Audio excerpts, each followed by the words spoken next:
हाय दोस्तों, study idea channel पर आपका मेरे साथ स्वागत है।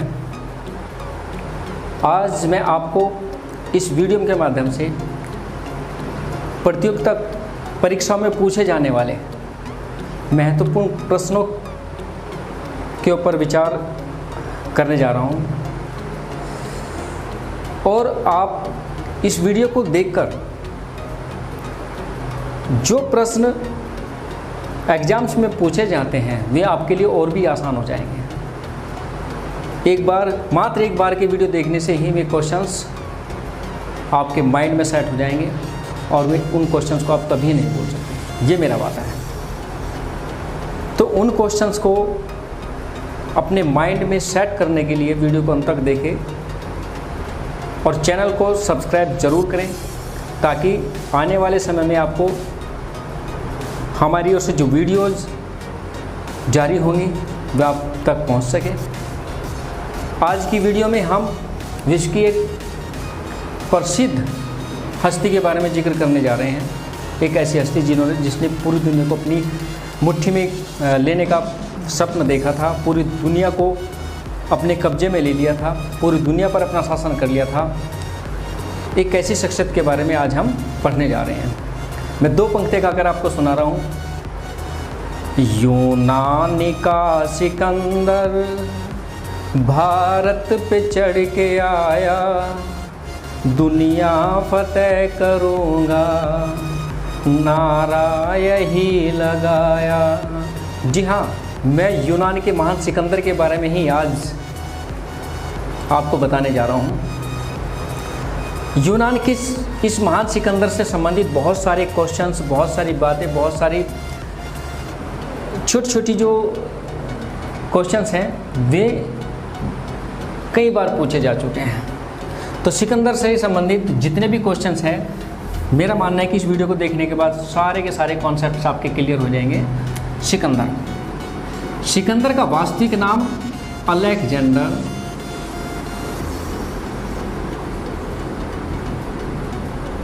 तृतीय था। क्या था सिकंदर का वास्तविक नाम? अलेक्जेंडर तृतीय।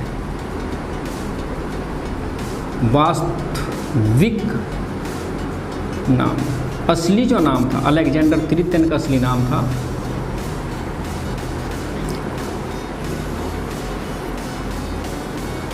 इनका जन्म और मृत्यु, इनका जन्म और मृत्यु दोनों को ही हम पहले लेते हैं। जन्म इनका 356 ईसा पूर्व,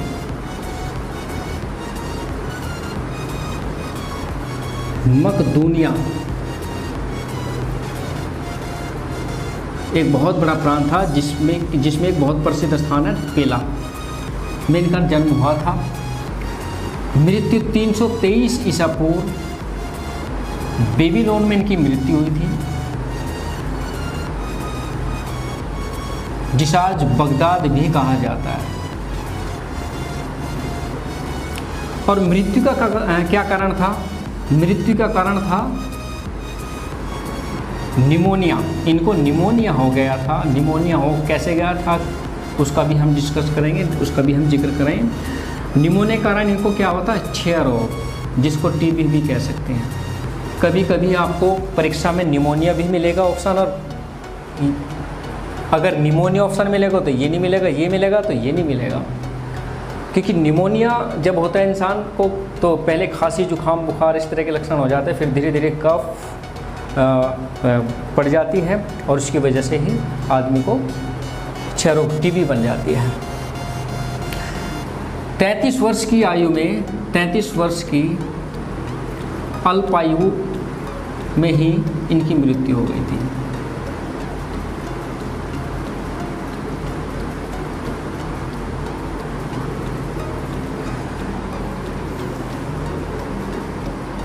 इनके पिता का नाम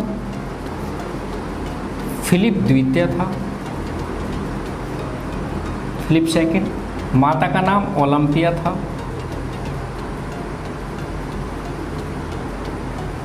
और पत्नी का नाम रोम जाना था। पिता का नाम फिलिप सेकंड द्वितीय, ओलंपिया इनकी माता का नाम था और पत्नी का नाम था इनका रोमजा। 19 वर्ष की आयु में ये शासक बन गए थे। पिता की मृत्यु के बाद 19 वर्ष की आयु में ये शासक बन गए थे।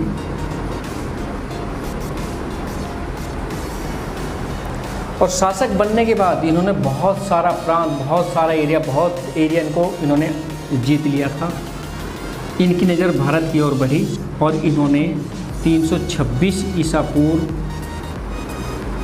खैबर दर्रा को पार किया।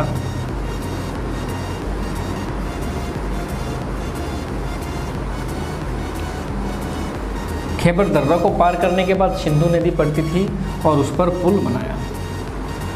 सिंधु नदी पर पुल बनाया और ये भारतीय सीमा में प्रवेश कर चुके थे। कब? 325 ईसा पूर्व लगभग भारतीय सीमा में प्रवेश कर चुके थे। भारतीय सीमा में प्रवेश करने के बाद तक्षशिला का एक राजा था। तक्षशिला का राजा था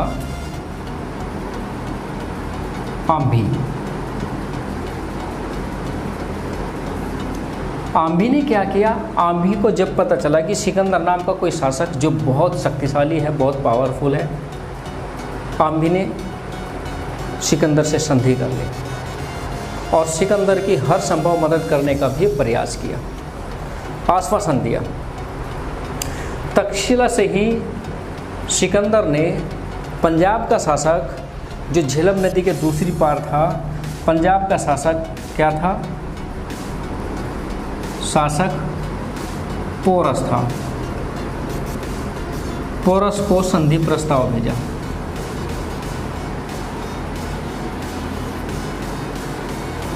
लेकिन पोरस ने संधि प्रस्ताव को ठुकरा दिया और युद्ध के लिए सिकंदर को चैलेंज कर दिया। सिकंदर इस बात से बड़ा आश्चर्यचकित था क्योंकि दुनिया में अधिकांश राजा सिकंदर का नाम सुनते ही संधि करने को मजबूर हो जाते थे या आत्मसमर्पण कर देते थे, लेकिन सिकंदर को एक पहला राजा ऐसा मिला था जिसने सिकंदर को ललकारा था।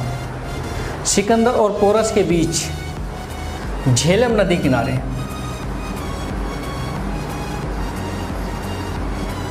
झेलम नदी को उस दौरान बितस्ता नाम से जाना जाता था। बितस्ता झेलम नदी किनारे दोनों के बीच भयंकर युद्ध होता है और इस भयंकर युद्ध में पोरस के लगभग 12,000 सैनिक मारे जाते हैं और 6,000 सैनिक बंदी बनाए गए। 12,000 सैनिक इस युद्ध में लगभग पोरस के मारे जाते हैं और 6,000 सैनिकों को सिकंदर बंदी बना लिया जाता है और अंत में पोरस को हार का सामना करना पड़ता है। लेकिन सिकंदर पोरस से इतना प्रभावित होता है कि अंत में सिकंदर पोरस को उसका राज्य वापस कर देता है और राज्य वापस ही नहीं बल्कि राज्य की सीमा भी बढ़ा देता है। यहीं सिकंदर का विजय अभियान यहीं पर नहीं रुकता। सिकंदर अपना विजय अभियान आगे बढ़ाता है और आगे बढ़ाता हुआ व्यास नदी, जिसको उस दौरान बिपाशा नदी के नाम से भी जाना जाता है, व्यास नदी को पार करने का प्रयास करता है। कारण पंजाब 5 नदियों द्वारा सिंचित प्रदेश है और पंजाब में 5 नदियाँ तो है ही हैं, उसकी सहायक नदियाँ भी हैं। तो कहीं ना कहीं पंजाब उस सिकंदर की जो सेना थी एक तरफ खैबर दर्रा को पार करके आती है, फिर दूसरी ओर सिंधु नदी पर पुल बनाती है, उसके बाद छोटी छोटी सहायक नदियाँ उनको भी पार करती है। फिर झेलम नदी को पार करने के लिए उन्हें काफ़ी मशक्क़त करनी पड़ती है क्योंकि झेलम नदी उस दौरान बड़े उफान पर थी और झेलम नदी को पार करके, और वो किस समय, रात के समय पार करते हैं। झेलम नदी को सिकंदर रात के समय पार करता है और पोरस को आश्चर्यचकित कर देता है क्योंकि पोरस समझता था कि सिकंदर झेलम नदी को पार ही नहीं कर सकता, युद्ध तो बहुत दूर की बात है। लेकिन सिकंदर झेलम नदी को पार कर लेता है, रात के समय पार करता है, पोरस को आश्चर्यचकित भी कर देता है। दोनों के बीच युद्ध होता है। कहाँ? झेलम नदी किनारे, जिसको बितस्ता भी नाम से जाना जाता है।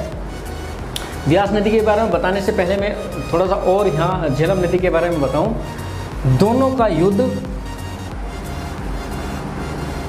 कारसी के मैदान में होता है। बहुत ज़्यादा इंपॉर्टेंट क्वेश्चन है। दोनों का युद्ध किस मैदान में होता है? कारसी के मैदान। उस मैदान को कारसी का मैदान कहा जाता है। दोनों का युद्ध कारसी के मैदान में युद्ध होता है और भयंकर युद्ध होता है। और इस युद्ध को झेलम युद्ध, हाइडेस्पीस युद्ध भी कहा जाता है, क्योंकि उस दौरान झेलम नदी का दूसरा नाम हाइडेस्पीस भी था। हाइडेस्पीस, झेलम युद्ध या बितस्ता युद्ध के नाम से भी इस युद्ध को जाना जाता है। इस युद्ध के पश्चात फिर मैं विपाशा नदी की बात करता हूँ। विपाशा नदी के तरफ, विपाशा मतलब व्यास नदी की तरफ सिकंदर की सेना अपना रुख अख्तियार करती है, बढ़ती है, लेकिन सिकंदर की सेना व्यास नदी को पार करने से इनकार कर देती है। उसके भी कई कारण हो सकते हैं। एक तरफ तो सिकंदर की सेना बहुत थकी होती है, क्योंकि कई नदियाँ, झेलम नदी को, सिंधु नदी को, खैबर दर्रा को, और उसके बाद और भी बहुत छोटी छोटी सहायक नदियाँ उनको पार करने के बाद भारतीय मैदान में प्रवेश करती है। और इधर व्यास नदी, जो वो एक विशालकाय नदी थी, दूसरी तरफ विशाल नदी के दूसरी ओर एक शक्तिशाली राजा घनानंद नंदवंश का जो राजा था, उसका शासन था। तो वहाँ के स्थानीय लोगों ने सिकंदर की सेना को कहीं ना कहीं भयभीत कर दिया था। तो सिकंदर की सेना ने व्यास नदी को भी किस तट को, पश्चिमी तट को, व्यास नदी के पश्चिमी तट को पार करने से इनकार कर दिया था। अब जब व्यास नदी के पश्चिमी तट को पार करने से मना किया तो सिकंदर के सामने दो ऑप्शन रह गए थे। ये तो सिकंदर वहीं पर अपना रेजिडेंस बनाकर, वहीं पर जहाँ जीता हुआ राज्य था वहीं उस पर शासन करे, या घर वापसी हो जाए, क्योंकि काफ़ी समय उसको घर से निकले हो चुका था, इसलिए उनको घर की भी याद आ रही थी। तो सिकंदर की सेना, सिकंदर ने घर वापसी का प्लान बनाया और अपनी सेना को आदेश दिया कि जो व्यक्ति रहना चाहता हो तो रह सकता है, जो व्यक्ति साथ चलना चाहता है वो साथ चलता है। इसीलिए उसने सिकंदर का जो सेनापति था सेल्यूकस निकेटर को जीते हुए क्षेत्र की जिम्मेदारी सौंपकर वापसी की तरफ बढ़ जाता है। और जब वापसी की तरफ बढ़ता है तो अपनी सेना को दो टुकड़ों में बांट देता है, थल और जल। जल का जो नेतृत्व करता है निर्याकस करता है, और थल का जो नेतृत्व करता है वो स्वयं सिकंदर करता है। निर्याकस जो सिकंदर का जल सेनापति था, सेना की टुकड़ी को लेकर घर वापसी की तरफ बढ़ जाता है। इधर सिकंदर 325 ईसा पूर्व मैदानी क्षेत्र से घर की तरफ वापसी हो जाती है, और रास्ते में इसको ये निमोनिया से पीड़ित हो जाते हैं। और कहाँ पर? बेबीलोन नामक स्थान पर ये रुक जाता है, वहीं से आगे बढ़ने की इसकी हिम्मत नहीं हो पाती। वहीं पर ये निमोनिया धीरे धीरे क्षय रोग का रूप ले लेता है। क्षय रोग की वजह से ही ये इसकी मृत्यु हो जाती है। इस तरह से सिकंदर से संबंधित कई जो बातें हैं, यहाँ पर जो क्वेश्चंस हैं जो बहुत पूछे जाते हैं। एक क्वेश्चन ये, कारसी के मैदान में युद्ध होता है, किसका युद्ध होता है? कारसी के मैदान कहाँ पर है, किससे संबंधित है? सिकंदर और पोरस से। दूसरा, बितस्ता किसका नाम है? झेलम नदी का। तीसरा, पोरस और सिकंदर के मध्य युद्ध लड़ा गया था, उस युद्ध को किस नाम से जाना जाता है? हाइडेस्पीस युद्ध के नाम से जाना जाता है। सिकंदर की सेना ने किस तट को पार करने से मना कर दिया था? व्यास नदी के पश्चिमी तट को पार करने से मना कर दिया था। सिकंदर की मौत का कारण क्या था? निमोनिया। दूसरा ऑप्शन ये भी है, क्षय रोग। सिकंदर का जन्म कहाँ था? 356 ईसा मकदूनिया में। ये क्वेश्चंस जो अधिकांश परीक्षा में पूछे गए हैं, सबसे इम्पोर्टेंट क्वेश्चन कौन सा था? खैबर दर्रा। सिकंदर ने किस दर्रा को पार करके भारतीय सीमा में प्रवेश किया था? खैबर दर्रा। सिकंदर भारतीय सीमा में जब सिकंदर ने प्रवेश किया, तक्षशिला में उस दौरान किसका शासन था? आम्ही का शासन था। आम्ही, जिसने बिना शर्त बिना युद्ध के ही समर्पण कर दिया, आत्मसमर्पण कर दिया था। पंजाब का शासक कौन था? पोरस था। दोनों के मध्य युद्ध लड़ा गया। ये सिकंदर से संबंधित जो क्वेश्चंस, जो मोटी मोटी बातें थी वे मैंने यहाँ पे शेयर की हैं। अब मैं आपको सिकंदर से रिलेटेड एक टिप्स देता हूँ, शॉर्ट, जो बहुत ही शायद बहुत आसान है, आपके लिए बहुत ही कारगर, बहुत ही मददगार साबित हो सकता है। यहाँ से सारे क्वेश्चंस इसमें समाहित हैं। सिकंदर, निराश मत हो,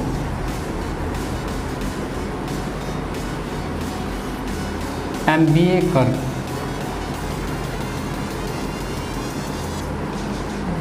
और पंजाब की झेलम नदी के तट पर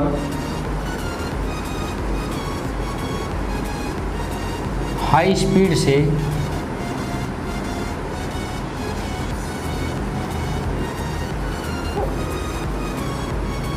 सेल्स कर। अब ये जो 4 लाइनों में मैंने अलग अलग लिखा है, मैं इन प्रत्येक लाइन में जो क्वेश्चंस हैं उनको एक्सप्लेन कर रहा हूँ। सिकंदर, हमने सिकंदर के बारे में पढ़ा है, जिसका जन्म 356 ईसा पूर्व और 323 ईसा पूर्व की मृत्यु। जन्म मकदूनिया में हुआ था। अभी आगे पढ़ेंगे। देखो यहाँ पर निराकस हमने शब्द लिया है निर्याकस से। निराश निर्याकस से लिया है। निर्याकस सिकंदर का जल सेनापति था। जल सेनापति, वो मैंने इससे पहले बता दिया था जल सेनापति का क्या रोल था। जल सेनापति सिकंदर की सेना को लेकर जलमार्ग से वापस अपने वतन लौट गया था। एम फिर लिया है। एम मीन्स लिया हमने मकदूनिया। मकदूनिया में सिकंदर का जन्म हुआ था। कब हुआ था? 356 ईसा पूर्व। बी फोर लिया ना, बेबीलोन। बेबीलोन में क्या होती है? इनकी मृत्यु हुई थी। बेबीलोन का वर्तमान में नाम क्या है? बगदाद। A4 अरस्तु। अरस्तु कौन थे? इनके गुरु थे। बहुत ज़्यादा क्वेश्चन ये बहुत पूछा जा, बहुत बार ये क्वेश्चन पूछा गया है कि सिकंदर के गुरु का नाम क्या था? अरस्तु। सिकंदर के गुरु का क्या नाम था? अरस्तु। अगली लाइन हमने दूसरी लाइन भी क्लियर कर ली है। तीसरी लाइन में आता है पंजाब। पंजाब का शासक कौन था उस दौरान? पोरस। झेलम नदी कहाँ? पंजाब में। पंजाब से बहती, पंजाब को होकर आती है। तो झेलम नदी का उस दौरान सिकंदर के आक्रमण के दौरान पंजाब का शासक कौन था? पोरस। झेलम नदी दोनों के बीच युद्ध हुआ था। उस युद्ध को किस नाम से जाना जाता है? हाई स्पीड युद्ध।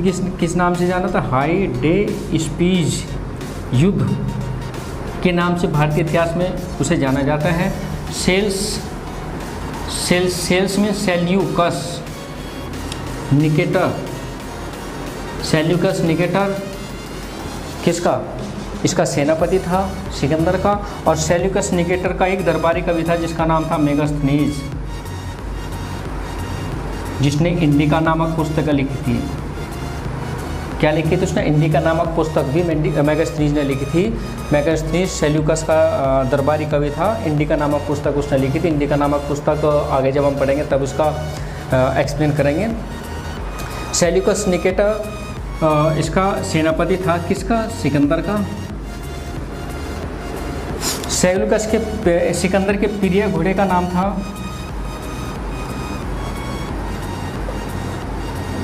बाउकेफला। इसी के नाम पर सिकंदर ने झेलम नदी किनारे एक नगर बसा था। केफला नामक नगर बसा था। ठीक है, तो दोस्तों ये आज की वीडियो में बस इतना ही। सिकंदर से संबंधित जितने भी इम्पोर्टेंट क्वेश्चंस थे वो मैंने आपको इस वीडियो के माध्यम से शेयर कर दिए हैं। उम्मीद करता हूँ कि आपको वीडियो पसंद आई होगी।